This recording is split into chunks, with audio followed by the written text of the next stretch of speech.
ஏதோ இவ்வளவு நாள் நம்ம வந்து படிச்சிருப்போம், கடைசி நேரத்தில் நம்ம பார்க்கக்கூடிய ஒரு சின்ன டிப்ஸ் கூட நம்மளோட லைஃப்பை சேஞ்ச் பண்ணலாம். அதனால இந்த வீடியோ வந்து கொஞ்சம் சீரியஸாக பாருங்க. ஒரு 5 to 7 minutes வந்து முடிச்சிடுறேன். ஃபர்ஸ்ட் ஆஃப் ஆல் எக்ஸாம் எழுத போறவங்களுக்கு ஆல் த பெஸ்ட். எப்படின்னு இந்த செஷன்லாம் பார்த்தீங்களா? லாஸ்ட் முடிச்சிட்டேன். உங்கள் மேலே உள்ள கான்ஃபிடென்ட்டில் நான் செம்மையாக பண்ணிட்டேன். அந்த செஷனுமே உங்களுக்கு யூஸ்ஃபுல்லாக இருக்கும்னு நினைக்கிறேன். எப்படி இருந்துச்சு அப்படிங்கிறத சொல்லுங்கள். ஸோ நாளைக்கு வந்து SBIPO ப்ரிலிம்ஸ் இருக்குது அப்படிங்கிறப்ப ரொம்ப படாதீங்க. எக்ஸாமை வந்து பார்த்துக்கலா அப்படிங்கிற ஒரு அப்ரோச் வச்சுக்கோங்க. ஏன்னா நமக்கு இப்போ நிறையா பேர் நான் ஃப்ரெண்ட் சைக்கிள்லாம் சப் இன்ஸ்பெக்டர் எக்ஸாம்லாம் படிச்சுட்டு இருப்பாங்க. அவங்க வந்து ரொம்ப சீரியஸாக படிப்பாங்க. ஒரு வருஷம் அந்த ஒரு எக்ஸாமுக்கு ரொம்ப நர்வஸாக படிப்பாங்க. ஏன்னா சம்டைம்ஸ் வந்து அவங்களுக்கு 5 வருஷம் கூட SA எக்ஸாம்லாம் வராமல் இருந்திருக்கு, கேள்விப்பட்டிருப்பீங்க. சப் இன்ஸ்பெக்டர் எக்ஸாம் ஒரு 2 years 3 years எக்ஸாமே இருக்காது. ஆனால் அவங்களுக்கு ஏஜ் முடிஞ்சிடும். SIக்கெலாம் 27 அந்த மேட்ச் தான் இருக்கும், ஃபிட்னஸ் போயிடும். ஆனால் நமக்கு அப்படி இல்லை. இந்த வருஷமே உங்களுக்கு SBIPO, IBPS PO, RRB PO, RRB clerk, IBPS clerk, LBO நிறைய எக்ஸாம் வரப்போகுது. கரெக்டாக? அதனால வந்து இந்த எக்ஸாம் தான் நமக்கு உசுறு, இந்த எக்ஸாம் தான் நமக்கு லைஃபு அப்படின்னு நினச்சி ஓவர் திங்க் பண்ண ஆரம்பிச்சிட்டிங்கன்னா எக்ஸாமில் பேனிக் ஆயிடுவீங்க, பயந்துருவீங்க. ஃபர்ஸ்ட் ஆஃப் ஆல் வந்து நம்ம மனசு வந்து கான்ஃபிடென்ட்டாக இருக்கணும்.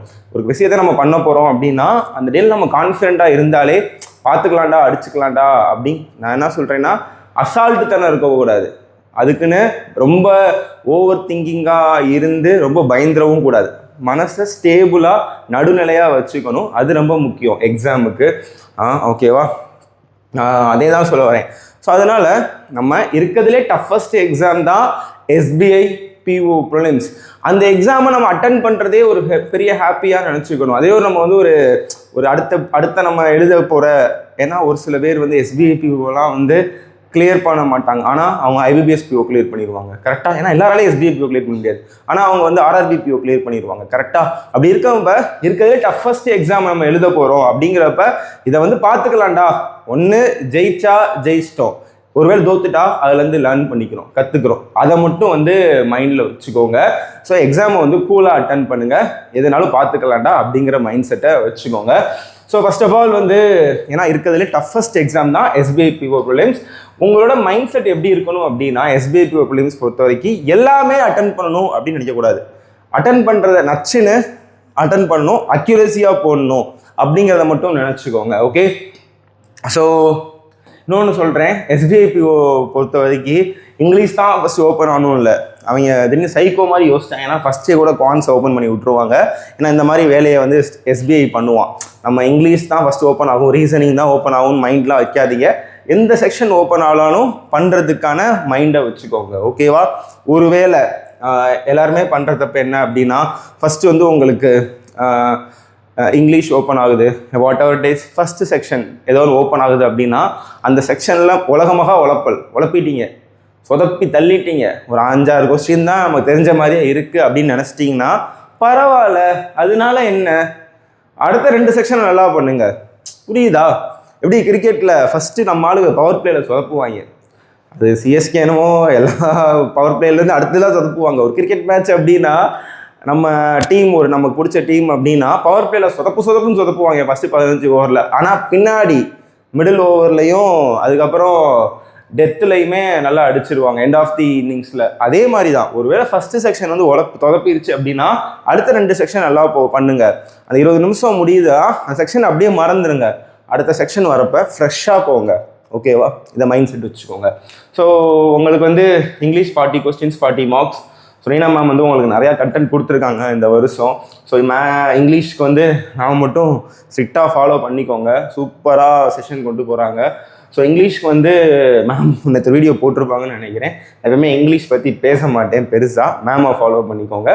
பட் நல்லா பண்ணுங்கள். இங்கிலீஷ்லாம் எனக்கு தெரிஞ்சு மற்ற செக்ஷன் கம்பேர் பண்ணுறப்ப ஈஸியாக இருக்கும்னு சொல்கிறாங்க லாஸ்ட் ஒரு 3 years-ஆகவே. பார்த்துக்கோங்க.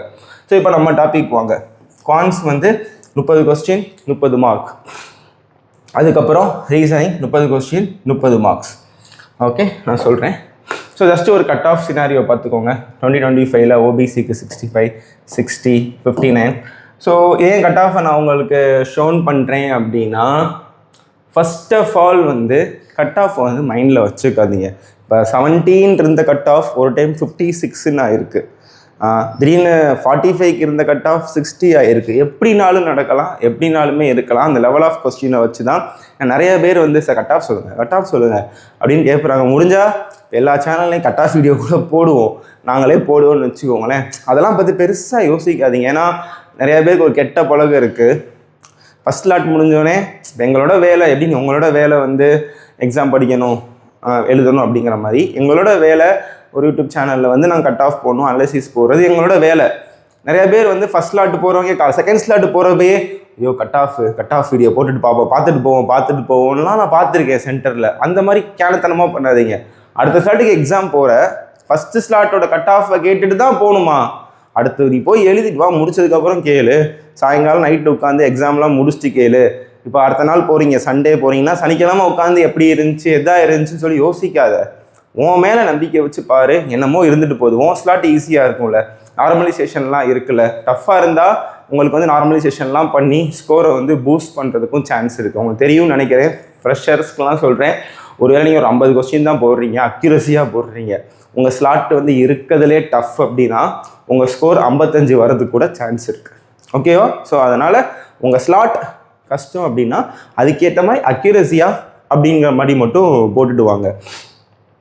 ஸோ நான் கான்ஸ் பற்றி டீட்டெயிலாக இன்னொரு வீடியோஸ் போட்டிருக்கேன், அதை பார்த்துருங்க. ஸோ இப்போ வந்து நான் சொன்ன மாதிரி தான், இப்போ சிம்பிளிஃபிகேஷன் கான்ஸ் பற்றி ஒரு வீடியோ டீட்டெயில்டாகவே போட்டிருக்கேன். ஸோ ஃபஸ்ட்டு வந்து உங்களுக்கு சிம்பிளிஃபிகேஷன், அப்ராக்சிமேஷன், நம்பர் சீரீஸ் இதை சேர்த்தே வந்து உங்களுக்கு வந்து ஒரு 5 மார்க்ஸ் தான் வரும். ஓகேவா? 5 மார்க் தான் வரும், 5 to 6 மார்க் தான் வரும் அதிகபட்சம். இதுக்கு வந்து ரொம்ப டைம் எடுத்துக்காதீங்க. அதிகபட்சம் ஒரு 3-4 நிமிஷத்துக்குள்ளே முடிச்சு விட்ருங்க. அதுக்கப்புறம் வந்து குவாட்ராட்டிக்லாம் அவன் மூடு இருந்தால் கேட்பான், சம்டைம்ஸ் கேட்காம கூட இருக்கலாம். நான் சொல்கிறது இது 3ஐயும் சேர்த்தே 5 to 6 மார்க் தான் வரும். ஏன்னா அது SBIPO எக்ஸாம். ஓகேவா? இது முடிச்சதுக்கப்புறம் டிஐயில் வந்து ஒரு செட்டு ஈஸியாக இருக்கும். 3 செட்டு கேட்குறான் அப்படின்னா 3ல் ஏதாச்சும் ஒரு செட்டு மட்டும் ஃபஸ்ட்டு அட்டன் பண்ணிடுங்க. அதுக்கப்புறம் வந்து அர்த்தமெட்டிக் போங்க.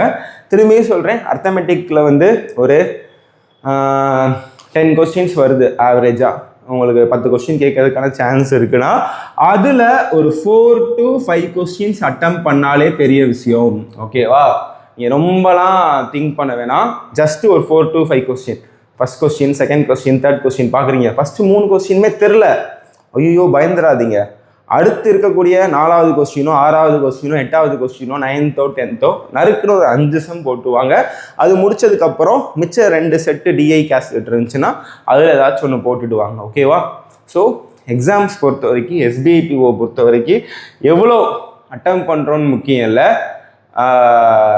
எவ்வளோ கம்மியாக அட்டன் பண்ணாலும் அக்யூரஸியாவாக போடுறோமா அதுதான் வந்து மேட்ரு. ஸோ அதுக்கப்புறம் ரீசனிங் போகிறீங்க அப்படின்னாலுமே எடுத்தோடனே பஸ்ஸில் போடாதீங்க. நான் பஸ்ஸில் செம்மையாக பண்ணுவேன் சார் அப்படின்னா கூட மிஸ்லினியஸில் முடிச்சு விட்ருங்க. மிஸ்லினியஸ்னால் blood relation, directions, coding, alpha நியூமரிக்கு இந்த மாதிரி வந்துச்சுன்னா இதை ஃபஸ்ட்டு முடிச்சுட்டு, அதே மாதிரி இங்கேயுமே உங்களுக்கு 3 to 4 பஸ்ஸில் சீட்டிங் வருதுன்னா ஒரு 2 செட்டு போட்டுவாங்க. டிஏயோட நீங்கள் எப்பவுமே யூஸ்வலாக பஸ்ஸில் சீட்டிங் நல்லா பண்ணுவீங்க. 4 செட்டு கேட்குறதுக்கு சான்ஸ் இருக்குது அப்படின்னா மினிமம் ஒரு 3 to 4 செட்ஸ் வருதுன்னா 4 கேட்குறான்னா ஒரு 2 செட்டு மட்டும் நச்சுன்னு போட்டுவாங்க.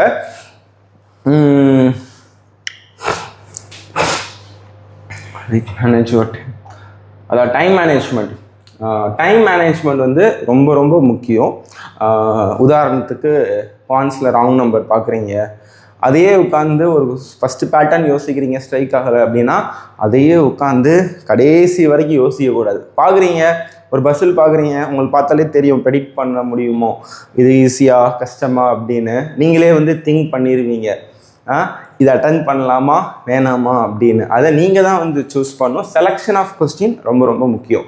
எதை விடணும், எதை பிக் பண்ணணும், எதை பிக் பண்ணக்கூடாது, நம்ம அப்படியே பிக்கப் கரெக்டாக பண்ணிடுவோம் கரெக்டாக. அதனால் எதை பிக் பண்ணணும் எதை பண்ணக்கூடாதுங்கிறத நீங்கள் தான் டிசைட் பண்ணணும். அதுக்கு தான் நம்ம இவ்வளோ மார்க் டெஸ்ட் போட்டிருப்போம், இவ்வளோ ப்ராக்டிஸ் போட்டிருப்போம். நேற்று கூட நம்ம செஷனில் வந்து நிறையா எதை அட்டென்ட் பண்ண எதை ஸ்கிப் பண்ணக்கூடாதுலாம் சொல்லியிருப்போம். ஸோ அந்த செலெக்ஷன் ஆஃப் கொஸ்டின் ரொம்ப ரொம்ப ரொம்ப ரொம்ப இம்பார்ட்டன்ட். ஸோ பார்த்துக்கலாம்டா SBIPO ப்ரிலிம்ஸ்னால் என்ன, நம்மளால் முடியும் அப்படிங்கிற மைண்ட் செட் வச்சுக்கோங்க. எக்ஸாம் சென்டருக்கு வந்து வேகமாக போயிருங்க, 1 hour முன்னாடியே போயிருங்க. முடிஞ்சால் நீங்கள் நல்லா இன்றைக்கி எப்பயுமே நம்ம சொல்கிறது தான், முத நாள் எக்ஸாம்னா இந்த சின்ன பிள்ளை மாதிரி சென்டருக்கு போகிற வாசலில் உட்காந்து formula SI is equal to PNR/100, CI is equal to அப்படி படிக்காதீங்க. ஃப்ரீயாக இருங்க. முடிஞ்சால் நீ நைட்டு வந்து ஏதாச்சும் நமக்கு பிடிச்ச ஒரு ஷோவோ பிடிச்ச ஒரு மூவியோ கூட பார்த்துட்டு காலையில் எக்ஸாம்னா கொஞ்சம் ஏர்லியராக தூங்குங்க, நல்லா தூங்கிட்டு போங்க. நிறையா பேர் நைட்டு ஃபுல்லாக தூங்காமல் அங்கே போய் சென்டரில் நடுவில் வாந்தியெல்லாம் எடுத்துருக்காங்க, அதெல்லாம் பார்த்துருக்கேன். சென்டர் நடுவில் கீழே இறங்கி வந்து வாந்தியெல்லாம் எடுத்து தொடச்சிட்டு போவாங்க. அந்த மாதிரிலாம் பண்ணாதீங்க. லிமிட்டாக சாப்பிடுங்க, ரொம்ப அதிகமாகவும் சாப்பிட்றாதீங்க. நல்லா தூங்குங்க, எதுனாலும் பார்த்துக்கலாம். ஸோ கண்டிப்பாக இந்த எக்ஸாம் நமக்கு தான், அடிக்கலாம், பார்த்துக்கலாம். எதுனாலும் ஆல் த பெஸ்ட். உங்களோட சென்டர்ஸ் எங்கே அப்படிங்கிறத கமெண்ட் பண்ணுங்கள். நம்ம சேனலில் தொடர்ந்து கட் ஆஃப் வீடியோஸ் எல்லாமே போடுவோம், ரிவ்யூ. திரும்பவும் சொல்கிறேன், கட் ஆஃப் வீடியோ போடுறாங்கன்னு சொல்லி அதையே பார்த்துட்டு நினைக்கக்கூடாது. எங்கள் வேலையை நாங்கள் பண்ணுறோம், அதை முடிச்சுட்டு பாருங்கள். எக்ஸாம்லாம் முடிச்சுட்டு மண்டேக்கு மேலே பாருங்கள், எக்ஸாமுக்கு முன்னாடிலாம் பார்க்காதீங்க. ஓகேவா? தேங்க்யூ.